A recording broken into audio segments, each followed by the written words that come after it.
everyone, and welcome back to this week's episode of the All Things International podcast. Today, I am joined by Dr. Is it Ayala? Yes, you got it. Well, if Yeah. you want to pronounce it as in Spanish, you change the Y by J and you try Mm-hmm. to pronounce that. Give it a try. Ayala? There you go. Exactly. Oh, That's I how we took I pronounce. took 4 years of Spanish in middle and high school, so There you go. got a little bit. How are you doing today? Perfect. Good. Good to be here. Great. Thank you for inviting me. Of course, thanks for coming to join. We're so excited to learn more about you, the things you've done, and how you've gotten to where you are right now. To start us off, go on and tell the audience a little bit about yourself, where you're from, what you've studied, and what draw you to your field in the first place. So, I'm from Venezuela. I was born in Venezuela a long, long, long time ago. I'm old. I'm old. Not extremely old, but old enough. Gotcha. What did I study? Mechanical engineer. I studied engineering and graduated in 1995 from a college and in Venezuela. And the reason I became a mechanical engineer was because my dad was a mechanical engineer. So it was an easy fix. It's a pick. He was a faculty, or yeah, he was because he's retired. He was a faculty professor as well. So a lot of things that I do are just because of him. Right now. Oh, Yeah. that's lovely. Oh my goodness. So, I knew that you grew up in Venezuela and everything. What was the reason that you pursued your graduate degrees in the United States after you completed your undergrad in Venezuela? That is an easy answer. It turns out that I like what I when I became a college student, I liked what I was doing. Mm, So I tended to have good grades. Well, also because I was familiarized with the whole thing in having my dad as a faculty, I knew the environment, so it helped me right. a little bit. So in that regard, I was spoiled, or um, one of the matters that I graduated with as a cum laude, and the same institution I graduated from offered me a scholarship because of that Hmm. to come to any country in the world, to go to any country in the world to get a PhD degree. I got a master and PhD degree anyway, but yeah, that's the main reason I came here. In full disclosure, I did not want to go to academia back then. What guided me towards academia was that I had that offer of a scholarship. I said, hey, I mean, it's they're paying for that, so why not? Absolutely. So I gave it a try. That's why I came to United States. I picked United States and I picked University of Delaware because the department chair back then, and mechanical engineer chair or head Hmm. rather, back then was a good friend of a former professor of mine Hmm. and recommended me. So that's why I went to University of Delaware.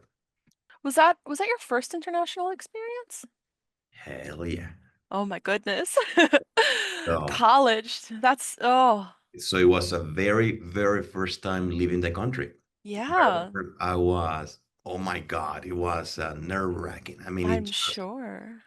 I remember those days. I'm glad I did, but boy, was I scared. Yeah, I would be too. Totally scared. Very, very scared when I came to United States. So I remember so I had to leave. So I'm originally from a city to the east of the capital. Capital is Caracas.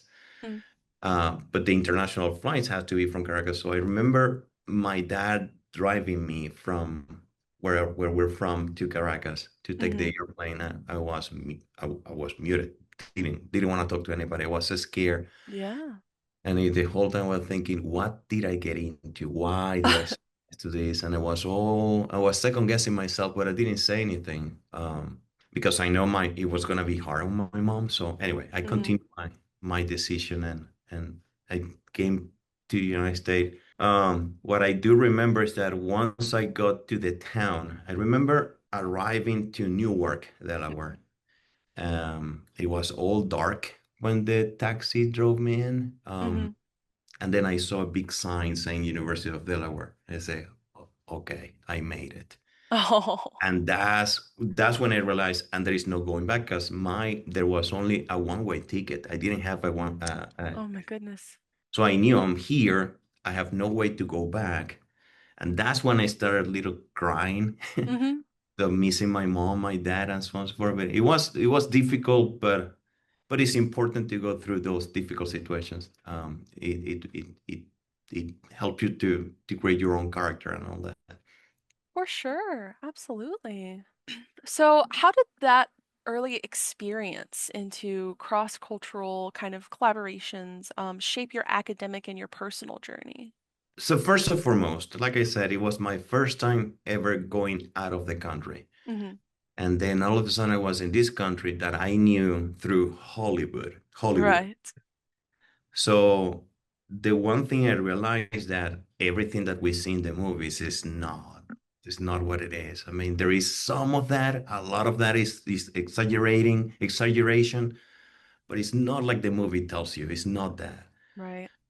So it opened up my mind in that regard. I say, okay, wait a minute. So what I was told through those movies is not necessarily correct. There are a few things that were accurate, but Hmm. many were not. Mm. And that's when I came to realize that we're all the same.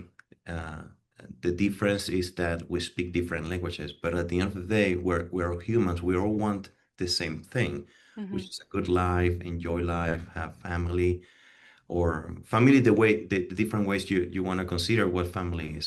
It could be even having your own dogs, your cats, and so on. It's just so it all depends. Definitely, every single one of us have different flavors in certain things and certain views. But overall, we're still the same. We all want the same thing with Hmm. different flavor, which and that flavor, those flavors are very important for him. It'll, I always say life will be boring if we all think the same way. Absolutely. Absolutely. Now, it makes it tough at times. We just have to learn how to navigate the tough conversations. But it's important to know that there are different perspectives, knowing that at the end of the day, even though there are different perspectives, we all want the same thing at the end of the day, Hmm. or we want similar things. So I always when I'm having this conversation about international connections and knowing that I want to help them crossing that bridge. The one thing that I always tell my students and anybody that I go to any other country and so on, when I ask this question, what do you think I ask this question, what do you think the difference is between the students that I teach in the United States and the students I have taught? Because one thing that I forgot to mention before is that once I finished my PhD, I went back to Venezuela to teach. Oh. So I had my academic experience in Venezuela teaching, Mm. then came back to the United States to eventually ended up here at ODU teaching as well. So I have the experience of teaching the same courses, but in Venezuelan, in Spanish, and here in English. Same Mm. courses, different people in front of me, right? Right. So I always ask the question, so what's the difference? Now I said different people. What's the difference between my students that I had in Venezuela and the students that I have here in the United States? And I'm going to ask you that question. What do you think the difference is Oh, between those two? goodness. I'm going to put you on the spot. I know the interview is about me, but You're then fine. Um, nothing ring a bell. I don't know if there would be as much of a difference. I mean, the only thing you'd have to take into consideration is the environment that they grew up in and like whether or not, we're taught the same things growing up because once Right. you hit like college level academia, like that's a whole new world. So if you're not prepared enough for it from your previous educations, you're not going to be prepared for it when you teach it at college or learn But it in what you said college. is the same thing in the United States. So when people come to college, they have different backgrounds. Mm, So that difference that you mentioned is still the difference that we see in the students here in the United States. mm, There is a main big difference. And by the way, I get many questions, many answers to that question. And one of them, one group is more drive. Interestingly, if you ask students in the United States, they ask, oh, you know what? The people in Latin America have more drive because they don't have resources, so they have to do it on their own. They have to do things that, and then you ask them in Latin America, and they say, no, the United States students are people that have more drive, they have the resources. And interesting.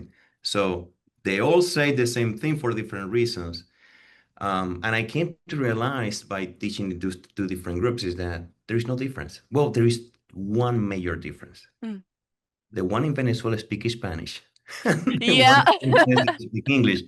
But at the end, they all go through the same issues, problems, whatever you want to call it. Um, but it's the same thing. It's the same thing. So that is part of the evidence of what I always say. We are all looking for the same thing. Do we have different opinions, different flavors or certain topics? Yes, and that is healthy. But Absolutely. otherwise, it will be a boring world, right? So. Yeah, that's a really good question to ask too. I don't think any of my professors have ever asked me something like that. So, what sparked your interest in international collaboration and global learning? I know obviously it's probably the fact that you were, sent to another country, paid for, so you could have your international experience. But was there any other thing kind of driving you to go, you know what, yeah, I want to do this at a different country? Well, yeah, I mean, it goes back to that I was born in Venezuela. I'm an Right. Argentinian now, but I was born in Venezuela, so I have my two cultures coming together. Um,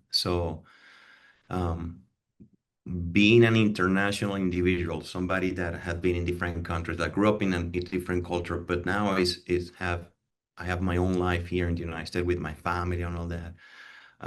Makes me realize that the connection is important. See, that there is a missing piece in that is that people just assume things without knowing. And the only way or the best way to start debunking those assumptions is by getting them close to each other. Mm-hmm. Um, and nowadays it's a lot easier because I mean the all social media available, Zoom, see right now you and I are talking Right. Zoom. It makes things a lot simpler. No, not very simple, but simpler than before. Mm-hmm. So yeah, talking about simplicity in communication. I remember when I was in the United States in 1995, 99, in 2000. I mean, I had to schedule a call with my parents to talk to them Mm-hmm. because the call was so expensive that I wasn't gonna be able to call. I was not able to call them in a daily basis. I Right. talked to them in a weekly basis, and it was a schedule a scheduled conversation. Nowadays we don't have that. I mean, you just pick up your phone and just call Right. them. I mean, it's so easy right now. Point of the matter is going back to the answer of this question, what sparked me? It's just the fact that I'm an international person, that I know many people from different countries, and I Mm-hmm. came to realize that we all want the same thing with different flavors again. And that's what gets me pushing towards this. Got you. Got you. So, how did your transition from being a student to becoming a professor take shape, especially in such a globally interconnected field like mechanical engineering? That's a good question, because I don't know whether it's my own attitude about going in life. Is that when I'm facing an issue, I'm not shying away from the issue. I just go forward. I don't feel I have any problem transitioning. It did help though. I remember it did help that back in Venezuela when I was finishing my degree, my bachelor's degree, I was a TA, Mm-hmm. a teaching assistant, so I had to teach a little bit. Mm-hmm. So good thing is that the funny story is that I was teaching to my own friends. So Oh. because some people fail one class here and there, and so we all start at the same time, but some people are falling behind because of life happens and so on Mm-hmm. and so forth. So I ended up teaching my own friends, the people that I hang out with. So it made it easier. So For to sure. because I wasn't talking to somebody that I don't know. I knew the person in front of me. Then in Delaware, when I was a PhD student, I also got a teaching assistant position. So and that's when I started to that's the moment I started to realize, hey, wait a minute, the individuals here are the same. They do struggle the same thing. They ask the same questions. The difficult subjects are difficult here and there. Mm-hmm. So, and the easier subjects are easier here and there. So it's the same pattern. So it didn't matter whether I was teaching or interacting with individuals here or there. Um, but yes, I mean, it wasn't that difficult because I was exposed. The other things that, like I told you, my dad was a faculty, so I remember as a kid attending his classes, and back then I thought I understood what he was talking about, but I felt comfortable. So I was in that environment. So it wasn't a difficult transition to. And granted that my dad was my best teacher, the Mm. toughest as well, Oh, but I'm he was sure. my best teacher. I remember when we were driving in for vacation, for a travel vacation, he was asking us questions and all that, and making us think, constantly making us think on how things happens and so on and so forth. So that activity of teaching or conveying your message to somebody was something that uh, I was involved with. So it wasn't a difficult transition for me. Again, like I told you before, I was spoiled, I guess. It's good that you were able to kind of like follow from your father's footsteps, though. You kind of had that sort of like implemented mentor guidance kind of Yeah, yeah. yeah. You were able to kind of see like what he was doing and how you can implement that into your work. Yeah, I mean, That's he was like I told you, he was. I took classes with him, and it's yeah. very interesting that he was teaching us the whole me and my friends at the institution, and then I went home and the professor was there, just two doors away from me. So if I was working on homework assignments, I mean, all I need to do is to walk like 10 steps from the Absolutely. door. It was an easy one. So Uh, yeah, so it was a pretty, but he was tough on me. The funny story about him and me is in that regard is that he said there were few assignments that he assigned to different groups and to different individuals. mhm. The assignments were different, um, and he always assigned me the ones that are the more difficult. And I asked him, "Why are you doing that?" And he said, "Because I cannot show bias." Mm. But then my answer is that you're already showing bias because you're Yeah. you're- So you give him to the hard well, ones. yeah, exactly. You're biased on the different way. Oh my goodness. That's so funny. So, was there ever a specific or particular moment that had made you realize the value of international academic collaboration? Well, yeah, I mean, and in all honesty, even though I was exposed to teaching different students from different countries, it wasn't until when I got to ODU that Mm, I had to teach my fluid mechanics class. mm, Fluid mechanics is a difficult I shouldn't say it's difficult. It's not a difficult subject. It's just different. And it's so different. I always say when it comes to the classes that I like to teach, those are the people called the most difficult classes in mechanical engineer. So which are thermodynamic, fluid mechanics, and heat transfer. I don't believe they're difficult. They're just different, and the reason they're different is just because the other courses are courses that build upon the foundation you get in high school. So mm, you learn Newton's law, for instance, in high school. When you come to mechanical engineering, you keep building on top of that knowledge. But when it comes to fluid mechanics, heat transfer, and thermodynamics, we don't start teaching you foundations way before. mhm. We teach you the foundations right there, and at the same time, we're asking you to build the second floor of of that Oh, house. So it's complicated because of that. So because of that, because that is a specific characteristic of those courses, when I was teaching the students here in a regular basis, I was teaching. My first time was fall 2013, and then teaching spring 2014, and so on and so forth. I realized that they were asking similar questions every time, and I started remembering the question that I had from my students in Venezuela. I said, "Wait a minute, this is the same thing. They're struggling the same way." mhm. And that's when I start asking, a few years down the road, I start asking that question to everybody. Hey, what do you think is the difference between the students in Latin America and the students or in Venezuela? And the students here in the United States, and the difference is zero, other than we speak different languages. And I would argue the languages are the same, but hey, Right, right. So, I know that you recently returned from Colombia, where you initiated a new short-term international teaching program for the ODU faculty. Could you tell us a little bit more about that initiative and what inspired it? Sure. It all started because I mean when I had my 5 years in Venezuela, of course I taught many students there, and because of the crisis the Venezuela is going through, there is a lot of people that went to different countries, and many of those people were my former students. And then this former student of mine moved to Colombia, and then he became part of a faculty, an academic institution in Bogota. Hmm. So, and one thing that I always try, and I still do it here in the United States, is to keep in contact with my students. Mm. I always do something that my wife hates, which I give my cell phone number to the students. My wife hates that because she said, "Well, they're gonna be calling you at any time." So yeah, I know, but and by the way, the students do not call at every. They call when they need it, and they're very respectful. No one have called me like 11 p.m. or midnight or Oh, something like good. that. Yeah, I mean they do understand. They do understand that I mean, it's just I want to share my number to help them out. So because of that, still receive phone calls. As a matter of fact, last week I got a call from a student who took my class in 2017. I don't know, give Hmm. or take.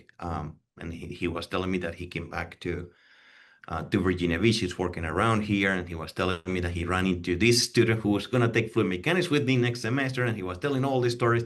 Anyway, the point of the matter is that I'm still in contact with many of my former students. Yeah. So this former student that was in Bogota, he became a faculty in this institution, and he said, "Would it be a way to collaborate, do some research in collaboration?" And we started talking, and those type of collaboration do take a lot of time, a lot of Mm. conversation. The reason it does take a lot of time is not because we don't want it to pursue, we don't think it's a good idea. It's just that we're busy. We want to do it, but Yeah. we're busy. But luckily, he was persistent enough to keep going, and he visited all the U last year. So that's when he started getting to know people around here. That's when then Patty come into the picture, and she put together this memorandum of understanding in which there was an agreement to exchange or to send faculty from all Dominion to that university, and from that university to here. So that's how what's the whole thing is sparked. And why did I want to do it? Because I think it's important. It's Yeah. important to close that gap of unknown. People assume things about people in different countries, and at the end of the day, it all comes down to life. We love life, we like life the same way. We just speak different languages, but we are the same at the end of the day. I think that's something that, not a lot of people think about is they tend to focus on the differences between the countries and the people living in the countries that they don't notice all the similarities. They're kind of blinded by focusing on the differences and what makes one country greater than the other.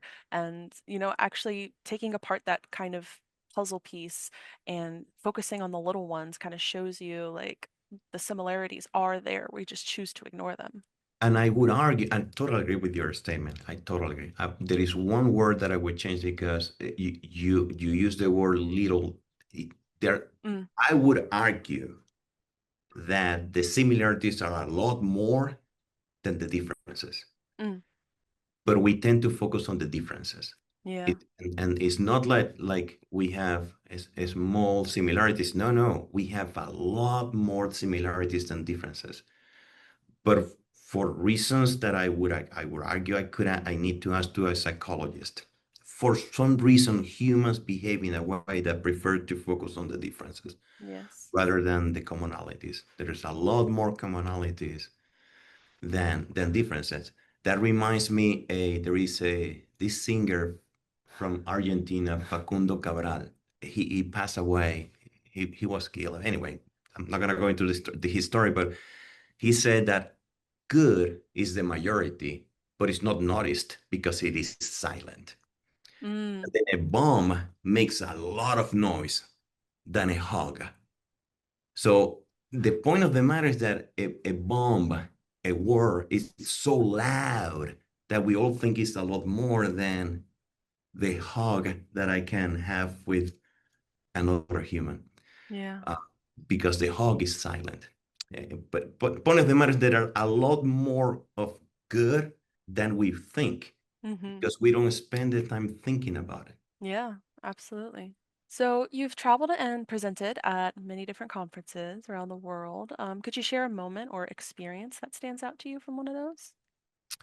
Well, the one that always stands it when I ask that question, because everybody is surprised Mm, of the answer. Because, and perhaps it's going back to what I was saying, that people are so focused on looking at the differences that when I ask that question, they're not thinking that the question is to talk about the similarities. mm. So it's about, of course, on purpose, I ask Right. the differences, and people get fixated on the word difference and then wanted to find a difference when the answer is no, is there are no differences, right? Perhaps I will start changing the question. Do you think there are differences between these two different populations? Instead of saying, what do you think are the differences? Mm, Because perhaps the question is poorly worded in that regard, because I'm pushing people to keep thinking the same way we are discussing right now. So it's pretty cool to see when they all realize, oh, okay, we're all the same. mhm, Um, it's same thing as, and for instance, when I went to the visiting in Bogota in Colombia, and I saw their labs and all that, and they are under the impression that our labs are better than theirs, mm, and they are not. They're the same. They're the same. We struggle the same way. Um, Getting the equipment, trying to get the budget, trying to get the money. See, we don't. What happens is that we don't talk about that out loud. yeah. We go through the same processes, um, and they have pretty good labs in at least in the institutions I went to. They have pretty good labs, and so do we. But yeah, it just so they're so. But they when you go there, they think that we have here better things that are better than theirs. No, it's the same thing. It's the same thing. Granted that, of course, in the United States we have a lot of. It's easier to find resources Mhm, and than in Latin American countries. That's true. But yet you still see that they're doing a great job. absolutely. Why do you think programs like the one you're initiating with Columbia is important for both the faculty and the students in higher education? I'm gonna go back to the same answer I gave you before. It's just we gotta turn down those barriers or misconceptions. Absolutely. People think we're different and we are not. We are not. We speak different languages. And by the way, and like I said already, we have different flavors in certain items and certain issues or certain topics more than I prefer to use the word topics than issues. Mhm, Um, and that's okay. But so is the same thing within people in the same country, mhm, between among people in the same country. So we have different views of different topics. So and that doesn't make that we still find ways to live our life. So when talking to people to other countries, it's the same thing. They have views that are slightly different in certain topics. But at the end of the day, we all want the same thing. Um, and it's important to have different perspective.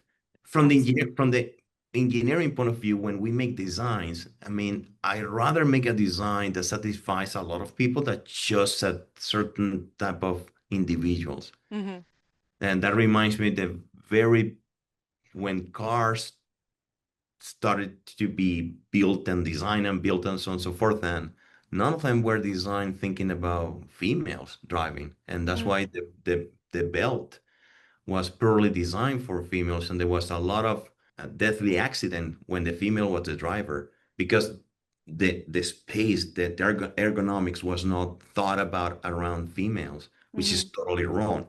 Now, in that case, of course, I'm going into the gender topic, but it's to show the point that having different perspective is while designing something is extremely important because we're mhm. designing items for the society, Yeah. not designing items just for a particular set of people.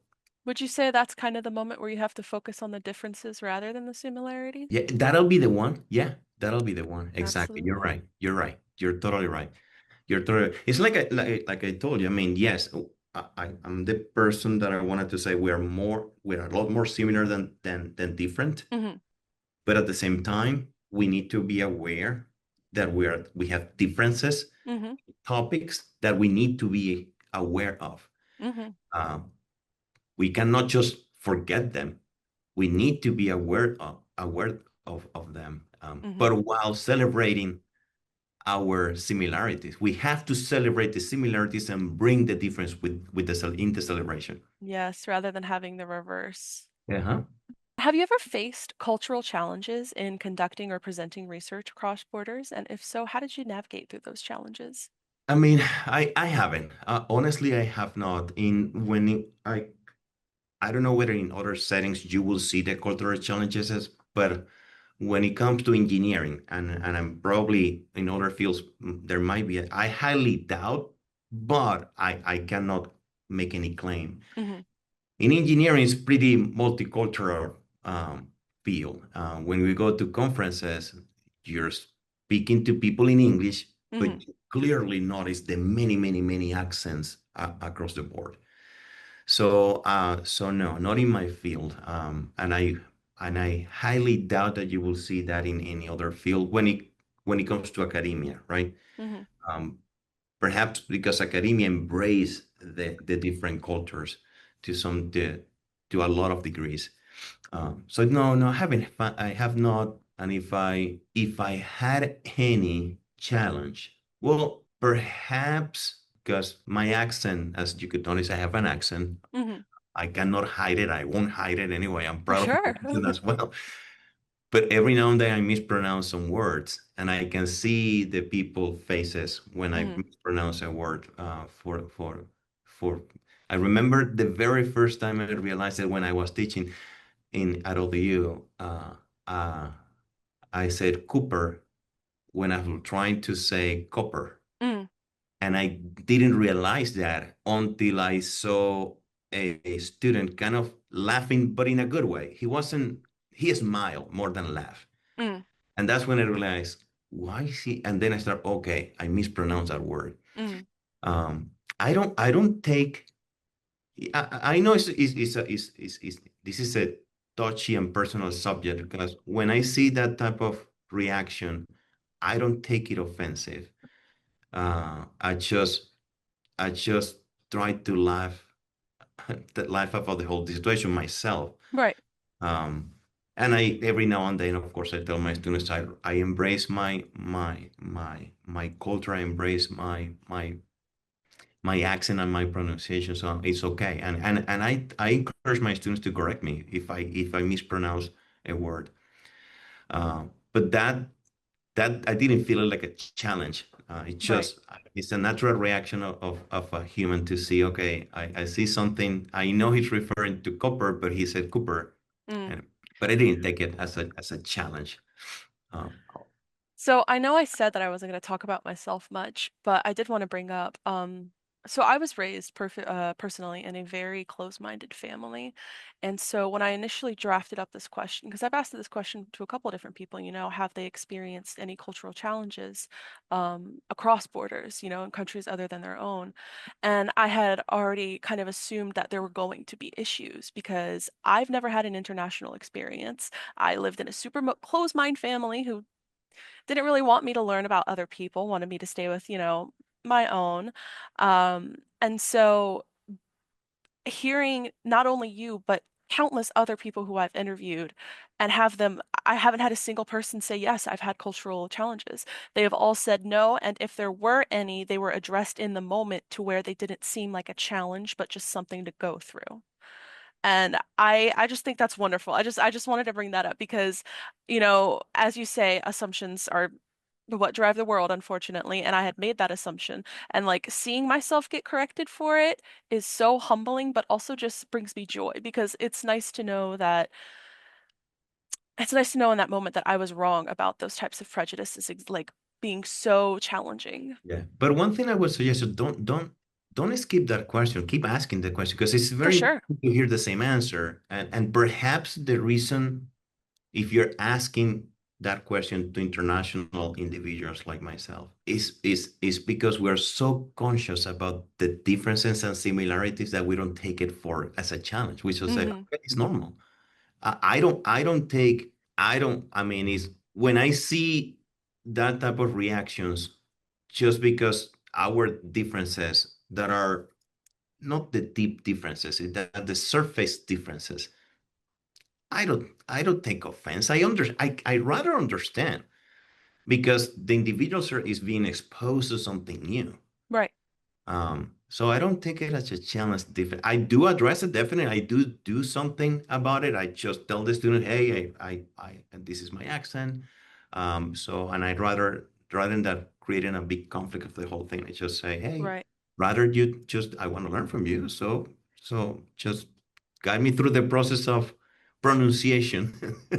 I'm interested to kind of look at the data on whether there are challenges seen more from Americans going to other countries compared to other countries going Hmm, to that's a America. good question. Because I personally feel like that would be something interesting to look out for, just because I feel like in America the differences are focused on at an extreme level to where you just drown out the similarities. So having somebody go to a different country that's American, like I'm interested to see whether or not. You know what? And to your point of your hypothesis or question or research question, your career, Right.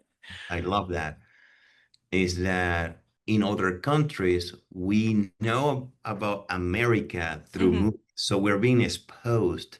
But the on the contrary, it's not a whole lot that Americans are being exposed to those cultures. Correct. So we are outside, but Americans are not. And Yeah. that's one thing I always tell the students. So I don't want to get into the political situation, the political Right, environment. right. One of the matters is that we are good. We are the United States is already great. So do we need issues to be fixed? Yes, like anything. There's Hmm. always room for improvement. Always. Absolutely. But this is a great country. This Mm. is a great country. But see, I can say it because I've seen other things. Right. So that's why I always invite my students travel the world, Yeah. just get exposed, get exposed. So I was told that you are a very charismatic professor that truly cares about his students. I'm not going to tell you where my sources are from. So how do you support students that are interested in international experiences or global careers? About the charisma, I don't know. I don't know.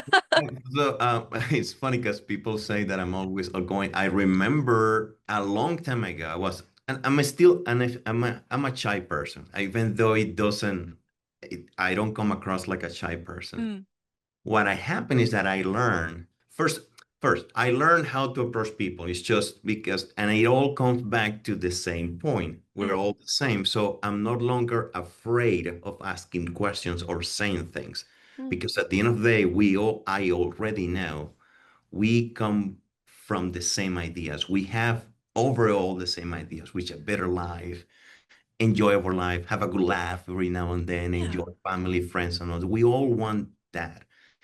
So having that in mind, it helps me out. It's just that I always say that every time I need to give a talk, I'm a kind of a little bit scared. I mean, coming to this interview, I was kind of scared Hmm. at the very beginning.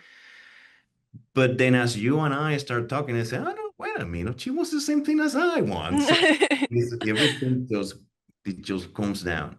It just comes down.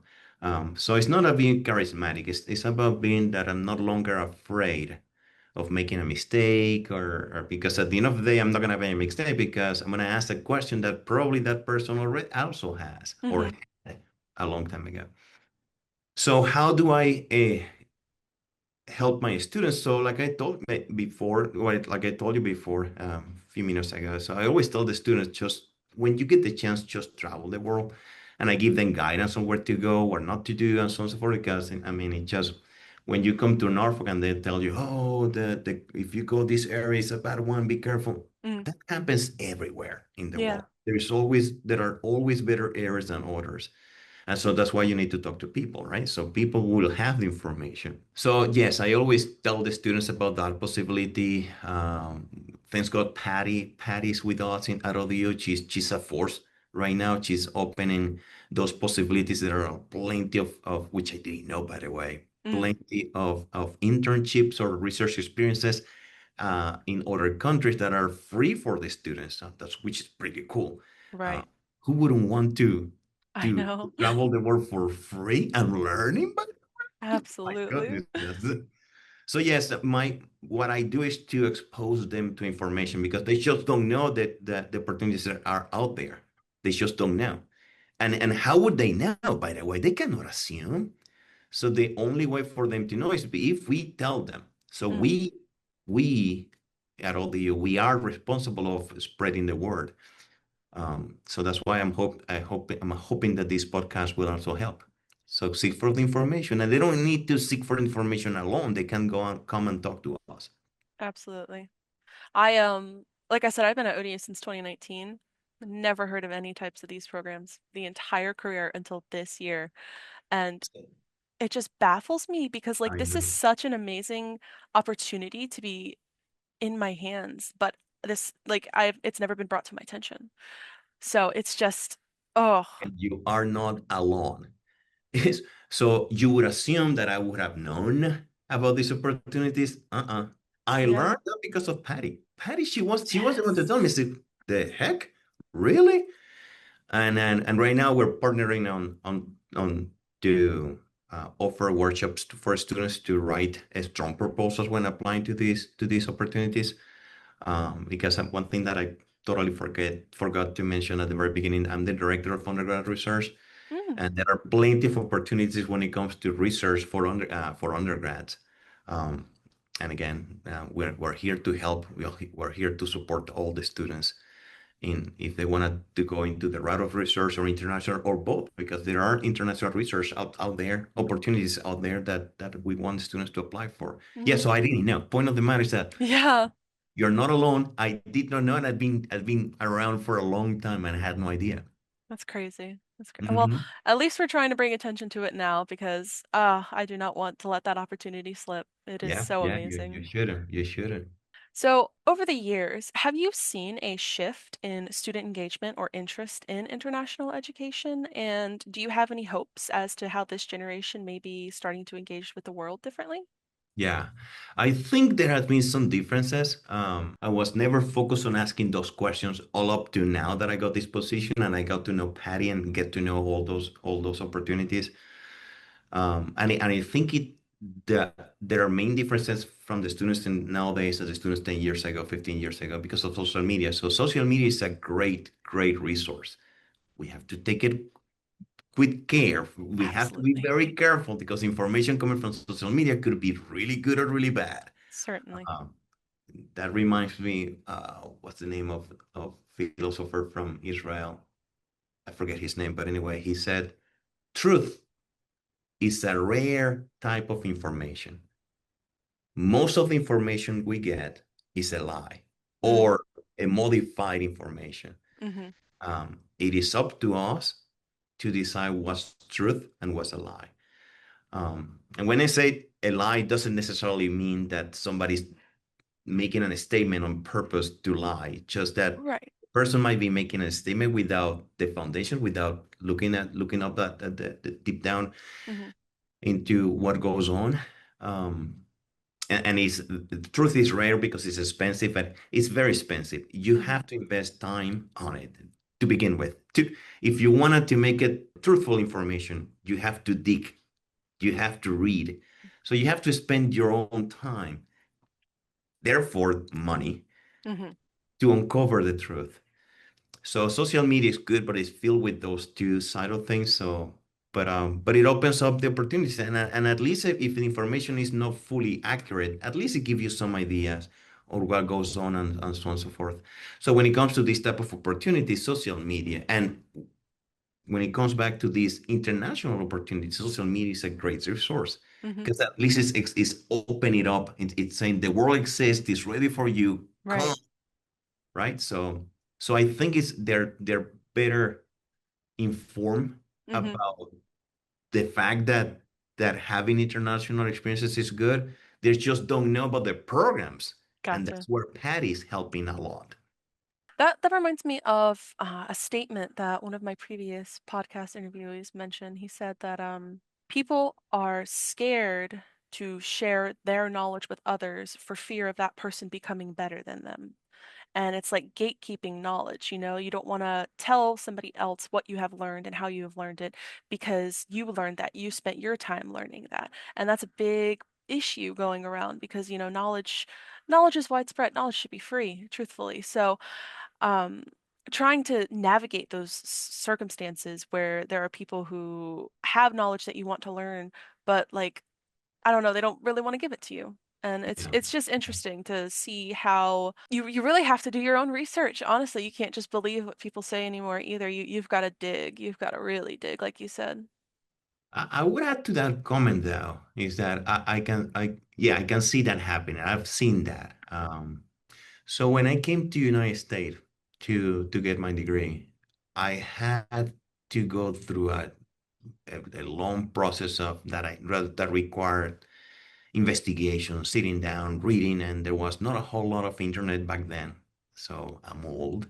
So and it's very interesting because what I'm gonna add to that comment is that some people might do it because of what he said or she said, but it could also mean that people do not realize that they have information within. Mm, And I want to tell you the story. So after I spent a lot of time reading and looking and so on and so forth, I share my my findings with a faculty, that a person that was my professor back then.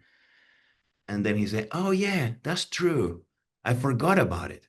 I forgot to tell you." So it wasn't keeping that information from me. It became a regular information for him that he didn't gotcha. felt that he needed to share it because he thought it was, oh yeah, that's there. Right. The oh yes is there, which takes me to another story I had with a, a student a few years ago. I had the bad habit of when teaching something and deriving an equation, all that, and using the equation to apply it to something specific. I had the bad habit of saying, "Oh, that's easy. Hmm. This is easy." As I said, I had the bad habit. I don't do it anymore because one student said to me, "It might be easy for you, but not for me." And that's when I came to realize it is easy for me because it's so normal, it's so ingrained in me. I've been teaching this for years that, of course, it's going to become easy. Right. But it's easy for me not because the concept might be easy for new people. It's just because I've been dealing with it for many, many years. So, point of the matter, that information could be hidden, not necessarily because of that. I would add a second layer Hmm. to that, is that just people don't realize that people don't know, Yeah. just don't realize that people don't know.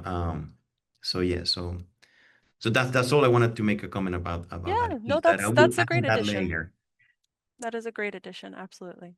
So, what is your long-term vision for the international teaching program that you have started? Are there any other specific like countries or partners that you're looking to work for with? So for if I'm looking for other partnerships, I have to take one thing at a time. I would love to do many, but we only have 24 hours, 7 days a week, 24 a day. Um, what I would envision, honestly, is to have this cross collaboration where information is just interchanged and our thoughts, ideas are interchanged Hmm. like you and I talking right now. Right. Um, there are a couple of hurdles that we need to deal with, and that one is one of them. With the specific ones in Colombia is the language barrier. We're working Hmm. on that. I remember I did have one time a research group that with undergrad student from Venezuela, an undergrad student from here, and I had the meetings together in Zoom. Mm, So I had to put them together to talk, but the reason I had to stop it is because the students from Venezuela were struggling in mm, speaking in English. So and then the research was getting the hit. So the research was not moving at a decent pace. So I had to stop it. I had to stop it. But that's my vision, that I could restart that without that issue of the language barrier. But yeah, my goal will be just having students that if not talking in person to each other, at least through Zoom, exchanging ideas because they'll be taking, I can see myself, my students in fluid mechanics, talking to students taking fluid mechanics in Colombia and exchanging ideas. How do you solve it? How do you tackle this problem and so on and so forth? So because that type of interaction will teach them a moment of that we are all the same. We do want the same thing. We struggle with the same subjects, so we are all the same. uh, it will turn down that barrier eventually. So that's my vision. Call me crazy, but that's my vision. No, I think it's lovely. I think it's great. So, what type of advice would you give to students who are nervous about pursuing international experiences? Huh.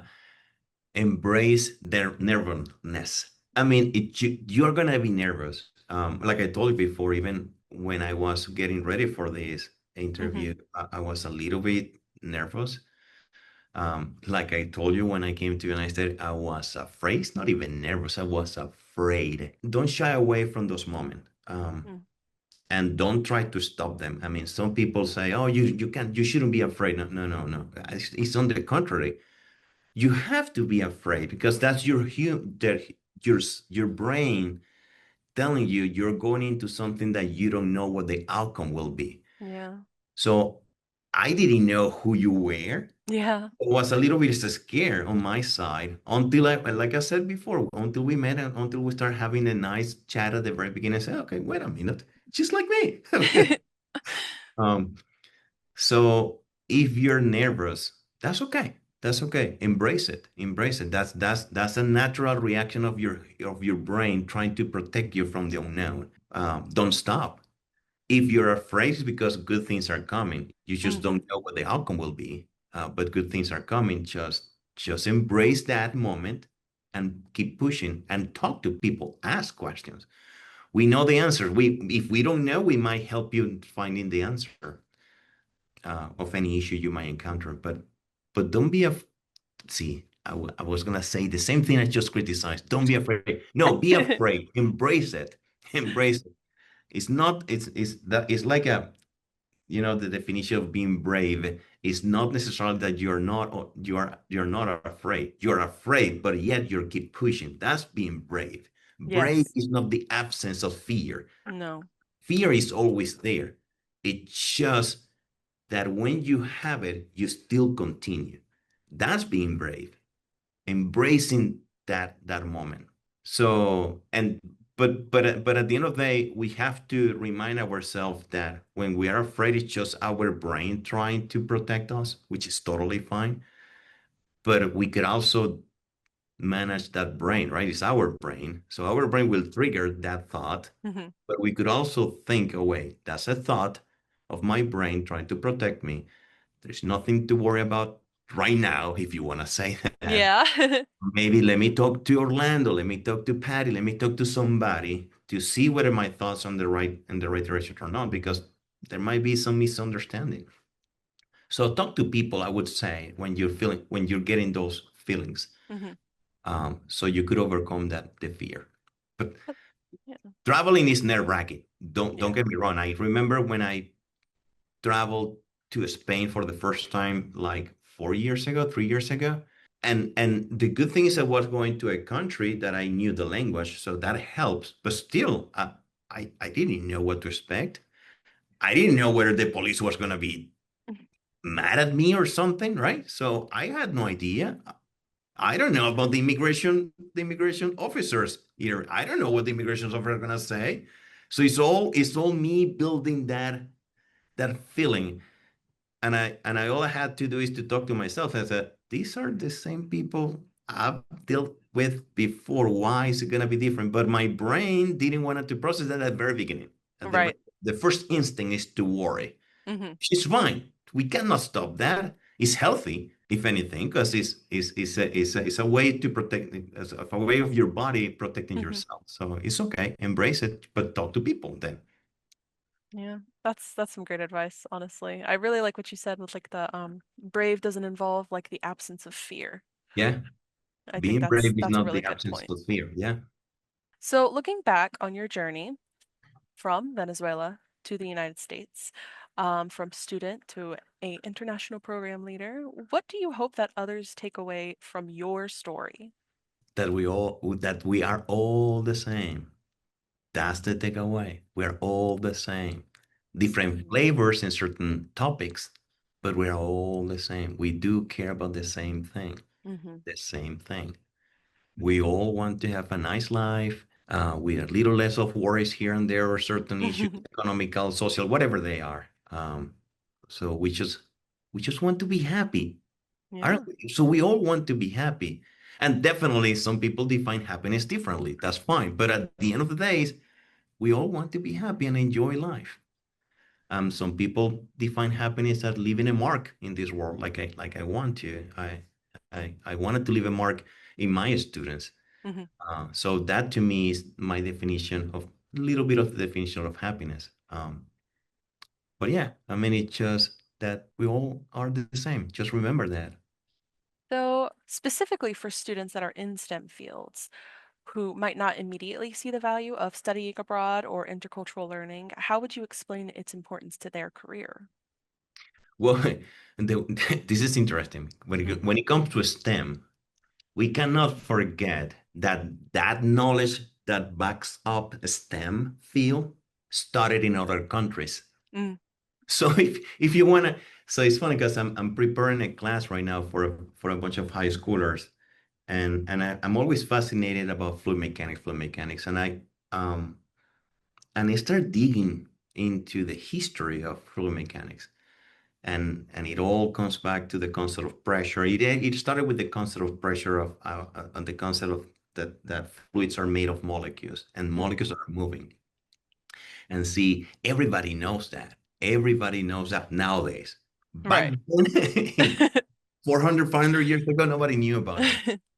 But the point of the matter that that knowledge started there. Wouldn't it be cool to go to those countries and say, this is where that guy thought about that? Absolutely. So, and everything started in Europe, in that on that side of that side of the on Earth. We in the United States we've been blessed enough to have people moving from those countries Mhm, and pushing the frontiers of knowledge, especially in STEM. Uh, but we cannot forget that those ideas started there, and mhm, luckily, in the United States we've been nurturing that to keep pushing the boundaries. So for my STEM folks, you should travel even for that, just to learn where knowledge started. But let's not forget that it also helps you to open up your horizons, open up your thoughts that there are differences and we have to account for mhm. our designs in our fields. It's like we learned that that these types of ideas came from other countries, but we don't really focus on it because we're learning it in our country. So it's Mhm. just like, oh, this is common knowledge. Okay. But yeah, that's a really good point. See, and you said it goes back to the point that I said before that sometimes we have knowledge that we assume is common knowledge. Hmm. But it is not. It is not. Going back to Yeah. the comment from the one that you interviewed, it Hmm. just maybe that adding that another. Yes, it's true. Some people just wanted to keep the knowledge, but some others just think it's common knowledge, and it is not. Right. Well, we are approaching the end of this podcast episode, but I did want to leave you on one more question. Do you have any final hopes or thoughts for the future, either personally, professionally, or globally? For any of the above, anything that you said, reach out, talk to people, talk to people. People are genuinely there to help. Some other more than others, but everybody wants to help. So reach out. If you have any issues of any kind, of any ideas, or any activity you want to be involved with, just talk to us. We're here to help for sure. Well, thank you so much for joining me today. It was great to have you. I love learning about you and your history and, how you got to where you are. It's fascinating. Thank you. Thank you.